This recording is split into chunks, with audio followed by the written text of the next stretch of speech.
Seperti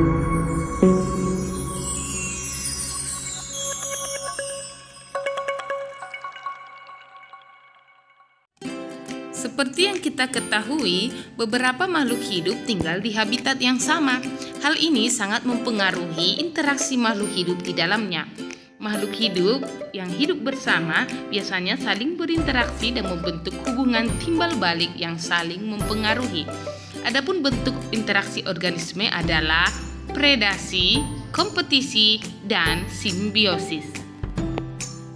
Predasi adalah hubungan antara organisme pemangsa atau predator dengan organisme yang dimangsa.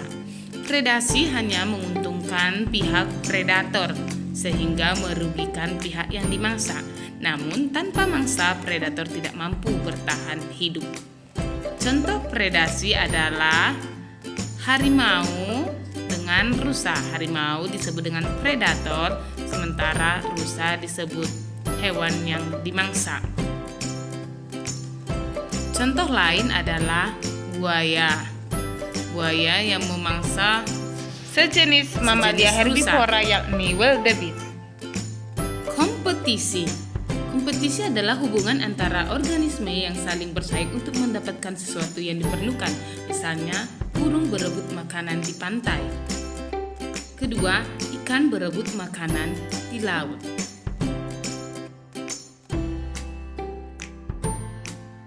Biasanya kompetisi terjadi karena beberapa hal. Contohnya adalah perebutan teritorial, makanan, pasangan, air, sinar matahari. Bahkan manusia juga saling berkompetisi dalam hal mendapatkan pekerjaan dan penghidupan yang layak.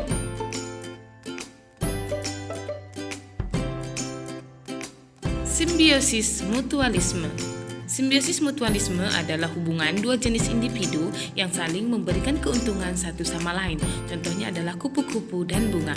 Kupu-kupu mendapatkan bahan makanannya dari nektar yang dihasilkan oleh bunga, dan bunga dibantu penyerbukannya oleh kupu-kupu. Jadi saling menguntungkan, bukan? Simbiosis antara anemon laut dengan ikan badut. Anemon laut mendapatkan makanan dari kotoran ikan badut, sementara ikan badut mendapatkan tempat tinggal dan melindungi diri dari mangsa. Simbiosis antara burung dengan buaya. Burung mendekat pada mulut buaya dan memakan sisa-sisa daging yang menempel pada mulut buaya. Buaya menjadi untung karena giginya dibersihkan dari sisa daging yang mengganjal, sementara burung mendapatkan keuntungan dengan makanan gratis. Simbiosis komensalisme adalah hubungan interaksi dua jenis individu yang memberikan keuntungan kepada salah satu pihak, tapi pihak yang lain tidak mendapatkan kerugian. Contohnya ikan hiu dan ikan remora. Yang kedua adalah anggrek. Tanaman anggrek mendapatkan keuntungan berupa tempat hidup pada batang pohon, sedangkan pohon tidak merasa dirugikan dengan adanya anggrek yang menempel.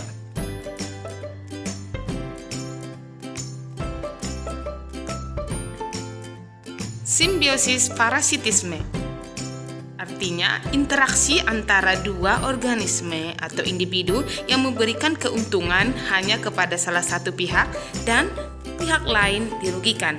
Contohnya adalah kutu pada rambut anjing dan kutu pada rambut manusia. Kutu pada rambut manusia akan memperoleh keuntungan dari manusia berupa darah yang dihisap sebagai makanannya, sedangkan manusia akan merasakan rugi karena akan merasakan gatal terus-menerus pada kulit kepalanya. Jadi, adapun bentuk interaksi makhluk hidup antara lain adalah predasi, kompetisi, dan simbiosis. Simbiosis ada 3 macam, yaitu simbiosis mutualisme, simbiosis komensalisme, dan simbiosis parasitisme. Demikian, terima kasih.